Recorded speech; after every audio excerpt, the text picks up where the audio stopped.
সূরা ইয়াসিন। রহমান রহিম আল্লাহ তাআলার নামে। ইয়াসিন, এই জ্ঞান গর্ভ কোরআনের শপথ। তুমি অবশ্যই রাসূলদের একজন। নিঃসন্দেহে তুমি সরল পথের উপর প্রতিষ্ঠিত রয়েছ। পরাক্রমশালী ও পরম দয়ালু আল্লাহ তাআলার কাছ থেকেই এই কোরআনের অবতরণ, যাতে করে এর মাধ্যমে তুমি এমন একটি জাতির লোকদের সতর্ক করে দিতে পারো যাদের বাপ দাদাদের ঠিক এভাবে সতর্ক করা হয়নি, ফলে তারা গাফেল হয়ে রয়েছে। তাদের অধিকাংশ লোকের উপরই আল্লাহ তাআলার শাস্তি বিধান অবধারিত হয়ে গেছে, তাই তারা কখনো ঈমান আনবে না। আমি ওদের গলদেশ সমূহে মোটা মোটা বেড়ি পরিয়ে দিয়েছি, যা ওদের চিবুক পর্যন্ত ঢেকে দিয়েছে, ফলে তারা ঊর্ধ্বমুখী হয়ে আছে। আমি তাদের সামনে পেছনে জাহেলিয়াতের প্রাচীর দাঁড় করিয়ে দিয়েছি এবং তাদের দৃষ্টি ঢেকে দিয়েছি, ফলে তারা কিছুই দেখতে পায় না। এই অবস্থায় তুমি তাদের আল্লাহর আযাব সম্পর্কে সাবধান করো বা না করো, উভয়টাই তাদের জন্য সমান কথা। তারা কখনোই ঈমান আনবে না। তুমি তো কেবল এমন লোককেই সতর্ক করতে পারো যে আমার উপদেশ মেনে চলে এবং সে অনুযায়ী দয়াময় আল্লাহ তাআলাকে না দেখে ভয় করে। হ্যাঁ, যে আল্লাহ তাআলাকে ভয় করে তাকে তুমি ক্ষমা ও মহা প্রতিদানের সুসংবাদ দান করো। আমি মৃতকে জীবিত করি, যা কিছু তারা নিজেদের কর্মকাণ্ডের চিহ্ন হিসেবে এই পৃথিবীতে ফেলে আসে, সেগুলো সবই আমি যথাযথভাবে লিখে রাখি। প্রতিটি জিনিস আমি একটি সুস্পষ্ট কিতাবে গুণে গুণে সংরক্ষিত করে রেখেছি। হে নবী, এদের কাছে তুমি একটি জনপদের দৃষ্টান্ত পেশ করো, যখন তাদের কাছে আমার পক্ষ থেকে কয়েকজন রসুল এসেছিল। যখন আমি তাদের কাছে 2 জন রসুল পাঠিয়েছি, তখন তারা এদের উভয়কেই অস্বীকার করেছে। এরপর আমি তৃতীয় একজন নবীকে তাদের সাহায্য করেছিলাম। অতঃপর তারা সবাই তাদের কাছে এসে বলল, আমরা অবশ্যই তোমাদের কাছে রসুল হিসাবে আবির্ভূত হয়েছি। এ কথা শুনে তারা বলল, তোমরা তো দেখছি আমাদের মতো কতিপয় মানুষ ছাড়া আর কিছুই নাও। আসলে দয়াময় আল্লাহ তাআলা আমাদের জন্য কিছুই পাঠাননি, তোমরা অযথাই মিথ্যা কথা বলছো। তারা বলল, আমাদের মালিক একথা ভালো করেই জানেন, আমরা হচ্ছি অবশ্যই তোমাদের কাছে পাঠানো তার কয়েকজন রসুল। তোমাদের কাছে সুস্পষ্ট করে আল্লাহর বাণী পৌঁছে দেওয়া ছাড়া আমাদের আর কোনো দায়িত্ব নেই। তারা বলল, কিন্তু আমরা তো তোমাদেরই আমাদের সব অমঙ্গলের কারণ মনে করি। যদি তোমরা এখন এইসব কাজ থেকে ফিরে না আসো, তাহলে আমরা অবশ্যই তোমাদের পাথর মারব। উপরন্তু তোমাদের অবশ্যই আমাদের কাছ থেকে আরো কঠিন শাস্তি স্পর্শ করবে। তারা বলল, তোমাদের দুর্ভাগ্য অকল্যাণ তো তোমাদের সাথেই লেগে আছে। এটা কি তোমাদের কোনো অমঙ্গলের কাজ যে তোমাদের ভালো কাজের কথা স্মরণ করিয়ে দেওয়া হচ্ছে? আসলে তোমরা হচ্ছ একটি সীমা লঙ্ঘনকারী জাতি। এমন সময় নগরীর প্রান্ত থেকে এক ব্যক্তি এদের কাছে ছুটে এলো এবং সবাইকে বলল, হে আমার জাতির লোকেরা, তোমরা আল্লাহর এ রসুলদের অনুসরণ করো এমন এক রসুলের যে তোমাদের কাছে হেদায়েতের বিনিময়ে কোন প্রকার প্রতিদান চায় না। আসলে যারাই তার অনুসরণ করবে তারাই হবে হেদায়েত প্রাপ্ত। আমার জন্য এমন কি অজুহাত থাকতে পারে যে যিনি স্বয়ং আমাকে পয়দা করেছেন এবং যার দিকে তোমাদের সবাইকে একদিন ফিরে যেতে হবে, আমি তার ইবাদত করব না? আমি কি তাকে বাদ দিয়ে অন্য কোনো মাবুদ গ্রহণ করতে যাব? অথচ দয়াময় আল্লাহ তাআলা যদি আমার কোনো ক্ষতি করতে চান, তাহলে ওদের কোনো সুপারিশই তো আমার কোনো কাজে আসবে না, না তারা কেউ আমাকে ক্ষতি থেকে উদ্ধার করতে পারবে। এ সত্ত্বেও যদি আমি এমন কিছু করি, তাহলে আমি সুস্পষ্ট গুমরাহিতে নিমজ্জিত হয়ে যাব। আমি তো এই গুমরাহির বদলে তোমাদের মালিকের উপরই ঈমান এনেছি। অতএব তোমরা আমার কথা শোনো। এ ব্যক্তিটির আল্লাহর পথে নিহত হওয়ার পর তাকে বলা হলো, যাও, তুমি গিয়ে এবার জান্নাতে প্রবেশ করো। সেখানে গিয়ে জান্নাতের নিয়ামত দেখে সে বলল, আফসোস, যদি আমার জাতি এ কথাটা জানতে পারত। আমার মালিক আমাকে মাফ করে দিয়েছেন এবং আমাকে তিনি সম্মানিত মানুষদের দলে সামিল করে নিয়েছেন। তার হত্যাকাণ্ডের পর তাদের শায়েস্তা করার জন্য আমি তার জাতির উপর আসমান থেকে কোনো বাহিনী পাঠাইনি, না এ ক্ষুদ্র কীটদের শাস্তি দেওয়ার জন্য আমার তেমন কোনো বাহিনী পাঠানোর প্রয়োজন ছিল। আমি যা করেছি তা ছিল একটিমাত্র বিকট গর্জন, তাতেই ওরা সবাই নিথর নিস্তব্ধ হয়ে গেল।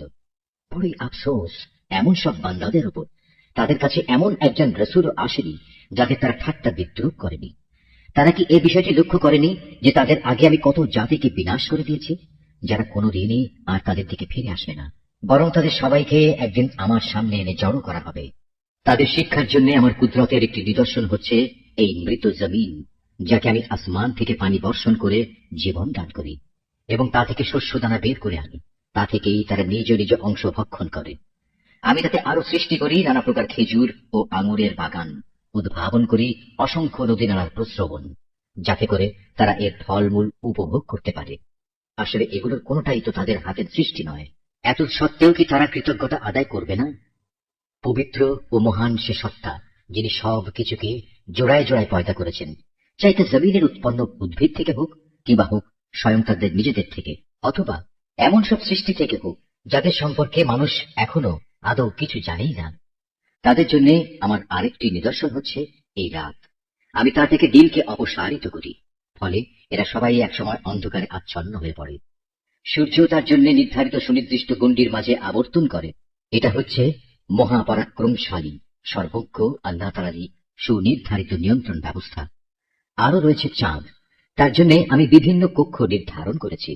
কক্ষ পরিক্রমণের সময় ছোট হতে হতে তা একসময় এমন ক্ষীণ হয়ে পড়ে যেন তা পুরনো খেজুরের একটি পাতলা ডাল। সূর্যের এ ক্ষমতা নেই যে সে চাঁদকে নাগালের মাঝে পাবে, না রাত দিনকে ডিঙিয়ে আগে চলে যেতে পারবে। মূলত চাঁদ, সুরুজ সহ এরা প্রত্যেকেই শূন্য লোকে সাঁতার কেটে চলেছে। তাদের জন্য আরেকটি নিদর্শন হচ্ছে, আমি তাদের বংশধরদের এক সময়ে একটি ভরা নৌযানে আরোহণ করিয়েছিলাম। তাদের নিজেদের জন্য সে নৌকার মতো যানবাহন আমি সৃষ্টি করেছিলাম, যাতে মাল সম্পদ সহ তারা আরোহণ করছে। অথচ আমি চাইলে মাল সামানা সহ এদের সবাইকে ডুবিয়ে দিতে পারি। সে অবস্থায় তাদের ফরিয়াদ শোনার মতো কেউই থাকবে না, না এদের তখন উদ্ধার করা হবে। হ্যাঁ, একমাত্র আমার অনুগ্রহই ছিল যা তাদের নিজ নিজ মঞ্জিলে পৌঁছে দিয়েছিল, এবং এটা ছিল এক সুনির্দিষ্ট কাল পর্যন্ত এই বৈষয়িক সম্পদ উপভোগ করার সুযোগ। যখন তাদের বলা হয়, তোমরা তোমাদের সামনে যে আযাব রয়েছে তাকে ভয় করো, ভয় করো যা কিছু পেছনে আছে তাকেও, আশা করা যায় তোমাদের ওপর দয়া করা হবে। তাদের মালিকের নিদর্শন সমূহ থেকে তাদের কাছে এমন কোন নিদর্শন আসেনি যা থেকে তারা মুখ ফিরিয়ে নেয়নি। এমনি ভাবে যখন তাদের বলা হয়, আল্লাহ তাআলা তোমাদের যে জীবনোপকরণ দিয়েছেন তা থেকে কিছু অংশ অন্যদের জন্য ব্যয় করো, তখন এই কাফিররা ঈমানদারদের বলে, আমরা কেন তাদের খাওয়াতে যাব যাদের আল্লাহ তাআলা ইচ্ছে করলে নিজেই খাবার দিতে পারতেন। হে নবী, তুমি বলো, আসলেই তোমরা সুস্পষ্ট গুমরাহিতে নিমজ্জিত আছো। তারা বলে, তোমরা যদি সত্যবাদী হও তাহলে বলো কিয়ামতের এর প্রতিশ্রুতি কবে পূর্ণ হবে। এসব প্রশ্নের মাধ্যমে এরা আসলে যে বিষয়টির জন্য অপেক্ষা করছে তা তো হবে একটি মহাগর্জন। তা এদের হঠাৎ করে পাকড়াও করবে, এবং তখনও দেখা যাবে তারা এ ব্যাপারে বাক বিতণ্ডা করেই চলেছে। এ সময় তারা শেষ ওসিয়তটুকু পর্যন্ত করে যেতে সক্ষম হবে না, না তাদের আপন পরিবার পরিজনদের কাছে আর কোনোদিন ফিরিয়ে আনা হবে। যখন দ্বিতীয়বার সিংহায় ফুৎকার দেওয়া হবে, তখন মানুষগুলো সব নিজেদের কবর থেকে বেরিয়ে নিজেদের মালিকের দিকে ছুটতে থাকবে। তারা হতভম্ব হয়ে একে অপরকে বলবে, হায় কপাল আমাদের, কে আমাদের ঘুম থেকে এমনি করে জাগিয়ে তুলল। এ সময় ফেরেশতারা বলবে, এ হচ্ছে তাই কিয়ামত। দয়াময় আল্লাহ তাআলা তোমাদের কাছে যার ওয়াদা করেছিলেন, নবী রাসূলরাও এ ব্যাপারে সত্য কথা বলেছিলেন।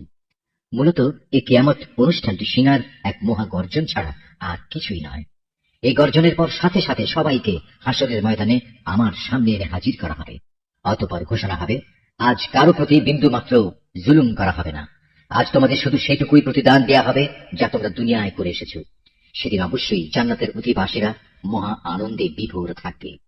তারা এবং তাদের সঙ্গী সঙ্গিনীরা আরশের সুশীতল ছায়ায় সুসজ্জিত আসনের উপর হেলান দিয়ে বসে থাকবে। সেখানে তাদের জন্য মজুদ থাকবে নানা প্রকারের ফলমূল, আরো থাকবে তাদের জন্য তাদের কাঙ্ক্ষিত ও বাঞ্ছিত সব কিছু। পরম দয়ালু মালিকের পক্ষ থেকে তাদের স্বাগত জানিয়ে বলা হবে, তোমাদের উপর সালাম বর্ষিত হোক। অপরদিকে পাপীদের বলা হবে, হে অপরাধীরা, তোমরা আজ আমার ইমানদার বান্দাদের কাছ থেকে আলাদা হয়ে যাও। হে বনি আদম, আমি কি তোমাদের এ মর্মে নির্দেশ দেইনি যে তোমরা শয়তানের গোলামি করো না? কেননা সে হচ্ছে তোমাদের প্রকাশ্য দুশমন। আমি কি তোমাদের কথা বলিনি তোমরা শুধু আমারই ইবাদত করো? কেননা এটিই হচ্ছে সহজ সরল পথ। আর শয়তান, সে তো তোমাদের আগেও অনেক লোককে এভাবে পথভ্রষ্ট করে দিয়েছিল, তা দেখেও কি তোমরা বুঝতে পারলে না? হ্যাঁ, এ হচ্ছে সেই জাহান্নাম যার ওয়াদা তোমাদের সাথে বারবার করা হয়েছিল। আজ সবাই মিলে তাতে গিয়ে প্রবেশ করো, যাতে দুনিয়ার জীবনে তোমরা অস্বীকার করছিলে। আজ আমি তাদের মুখের উপর ছিপি এঁটে দেব। আজ তাদের হাতগুলো আমার সাথে কথা বলবে, তাদের পা গুলো আমার কাছে সাক্ষ্য দেবে এরা কি কাজ করে এসেছে। অথচ আমি যদি চাইতাম, দুনিয়ায় আমি এদের চোখ থেকে দৃষ্টিশক্তি বিলোপী করে দিতাম। তেমনটি করলে তুমি বলো এরা কিভাবে তখন চলার পথ দেখে নিত? তাছাড়া যদি আমি চাইতাম তাহলে কুফরির জন্য তাদের নিজ নিজ জায়গায় তাদের আকৃতি বিনষ্ট করে দিতে পারতাম। সে অবস্থায় এরা সামনের দিকেও যেতে পারত না, আবার পেছনেও ফিরে আসতে পারত না। যাকেই আমি দীর্ঘ জীবন দান করি তাকেই আমি সৃষ্টিগত দিক থেকে তার প্রাথমিক অবস্থায় ফিরিয়ে নিয়ে যাই। এটা দেখেও কি তারা বুঝতে পারে না কে তাদের দেহে এ পরিবর্তনগুলো ঘটাচ্ছে? তোমরা এও জেনে রেখো, আমি এ রসুলকে কাব্য রচনা শেখাইনি, এবং এটা তার নবী মর্যাদার পক্ষে শোভনীয় নয়। আর তার আনিত গ্রন্থ তা তো হচ্ছে একটি উপদেশ ও সুস্পষ্ট কোরআন, যাতে করে সে তা দ্বারা যে অন্তর্জীবিত তাকে জাহান্নামের ব্যাপারে সতর্ক করে দিতে পারে, এবং যা দ্বারা কাফেরদের উপর শাস্তির ঘোষণা সাব্যস্ত হয়ে যায়। এরা কি লক্ষ্য করে না, আমার নিজের হাত দিয়ে বানানো জিনিসপত্রের মধ্যে থেকে আমি তাদের কল্যাণের জন্য পশু পয়দা করেছি, আর এখন তারা নাকি এগুলোর মালিক হয়ে বসেছে। অথচ আমি এগুলো তাদের বশীভূত করে দিয়েছি। এর কিছু হচ্ছে তাদের বাহন, আর কিছু এমন যার গোশত থেকে তারা খাদ্য গ্রহণ করে। তাদের জন্য তার মধ্যে আরো উপকারিতা রয়েছে পানীয় বস্তুও। তবুও কি তারা তার শুকর আদায় করে না, যিনি তাদের এগুলো দান করেছেন? এ সত্ত্বেও তারা আল্লাহ তাআলার বদলে অন্যদের মাবুদ বানায়, তাও এই আশায় তাদের পক্ষ থেকে এদের সাহায্য করা হবে। অথচ তারা তাদের কোন রকম সাহায্য করার ক্ষমতাই রাখে না, বরং কিয়ামতের দিন তাদের সবাই দলবদ্ধভাবে জাহান্নামে এসে জড়ো হবে। অতএব হে নবী, এদের এসব জাহেলি কথাবার্তা যেন তোমাকে উদ্বিগ্ন না করে। অবশ্যই আমি জানি যা কিছু এরা গোপন করে এবং যা কিছু প্রকাশ্যে বলে বেড়ায়।